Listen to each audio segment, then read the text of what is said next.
מתי מסייע לבעלי עסקים ומפעלים לשפר את התוצאות העסקיות ולהגיע לרווחיות, ובמקביל מסייע ליזמים בראשית הדרך להפוך רעיון לעסק מצליח.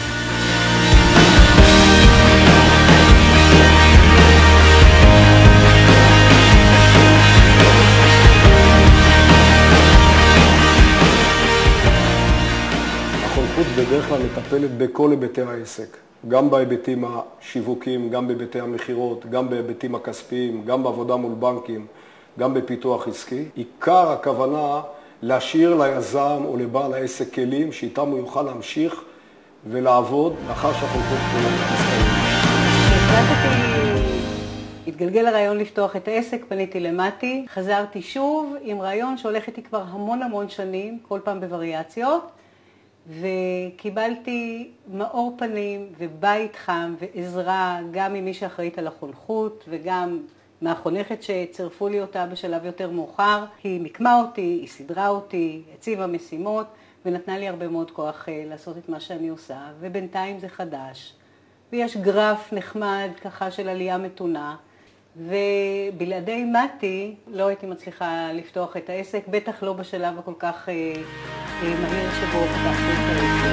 הקמתי מפעל לאורתופדיה בחיפה לפני למעלה מ-40 שנה. אנחנו עובדים בשני שווקים, עובדים הן בשוק הישראלי והן בשוק לייצוא. יש לנו 60 עובדים. פנינו למתי בעקבות הפרסומת ששמענו מהם על התוכנית של חיפה 500, מכיוון שהנושא של תמחיר בעיקר בתקופה האחרונה, שהמחירים עולים ועולים, ואף אחד בעצם לא יודע איפה התחתית, ונתקלנו בבעיות של עלויות ושל האם כדאי לייצר, האם כדאי למכור, בכמה עלינו להוריד או לעלות מחיר, וקיבלנו באמת עזרה ממתי, עזרה מאוד גדולה. מה שקיבלתי במתי זה את הביטחון, את הדרך ועידוד בנחישות ומילים טובות כל פעם ככה כשהאנרגיות קצת ירדו למטה, להרים אותם למעלה חזרה ובהחלט לבצע את המטלה, ואני יכולה להגיד שהיום אני גאה במה שאני השגתי, למתי בהחלט יש חלק בזה. אני היום מוכרת לחנויות בארץ, אני מוכרת לחנויות בחו"ל.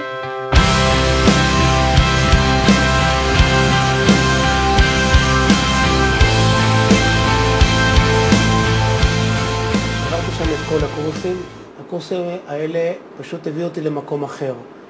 למדו אותי להסתכל לעסק בצורה אחרת לגמרי, לצאת מהקופסה היומיומית שאני נמצא. לימדו אותי להסתכל על דוחות, לימדו אותי להיות ייחודי, לימדו אותי לשדר כל הזמן. למדתי מרצים אנשים שבאים מהשטח, לא אנשי אקדמיה. ופה האיחוד והמקצועיות של העניין. הם באים מהשטח, הם יודעים בדיוק מה קורה בשטח. אם זה בעניין בנקים, מדבר בבנקים בשפה של הבנקים.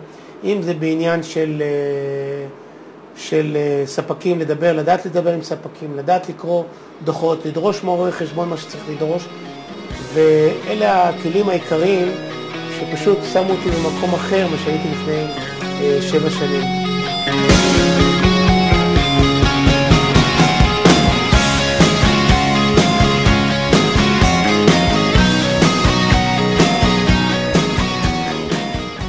עלינו לארץ בשנה 92 מאוקראינה, ואחרי כמה שנים החלטתי שאני רוצה להקים עסק משלי, להקים מרפאה. את כל הצעדים הראשונים עסקיים עשיתי בעזרת מתי.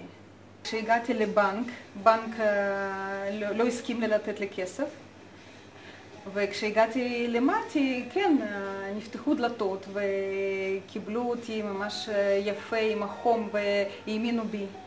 החליטו שכן, אני יכולה לקבל כסף, כי יש לי יכולת להחזיר את זה. בעצם מקבלת כסף יכולתי לפתוח את העסק, כי בלי זה פשוט לא היה לי מאיפה להתחיל. 13 שנה אנחנו פה פתוחים, ולאחרונה נקלענו לקשיים, המון קשיים. בנוסף לכל זה נתנו לי הלוואה בתנאים נוחים מאוד, שעזרה לי מאוד. אני הייתי ממש על סף ייאוש פה באזור. והאמונה שנתנו לי בעסק זה באמת עזר לי, ואני כולי תודה. פתחתי את העסק הזה והצלחתי להחזיר תוך שנה וחצי את ההלוואה, ועכשיו המספרה הוא שלי, העסק הוא שלי, ואני מתפרנסת מזה וחיה מזה, ואני מודה על זה למתי. בלי העזרה של מתי אני לא הייתי פותחת עסק ולא הייתי מגשימה את החלום שלי.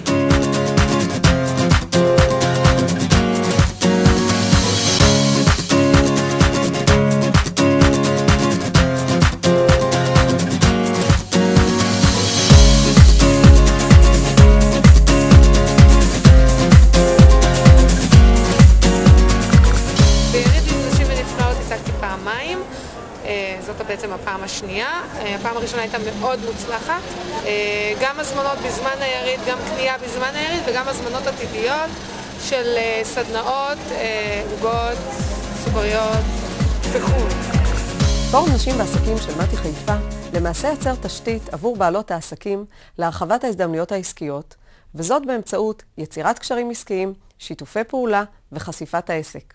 אנחנו נפגשות פעם בחודש, אנחנו מדברות בינינו, כל אחד מציגה את העסק שלה, ואנחנו יוצרות פשוט קשרים.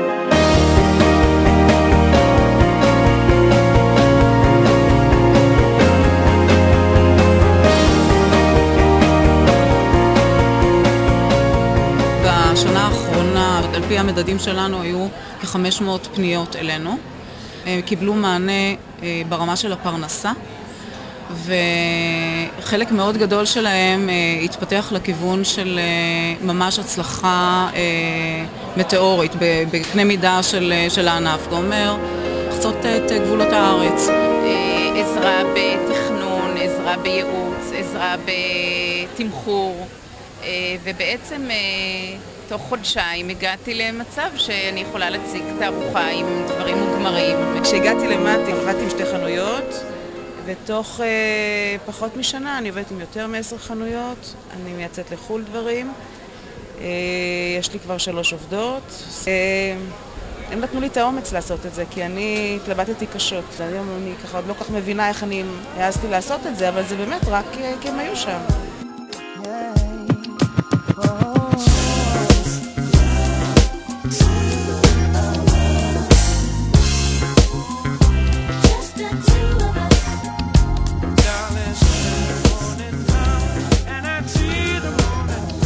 We've created a real bio-rich just the two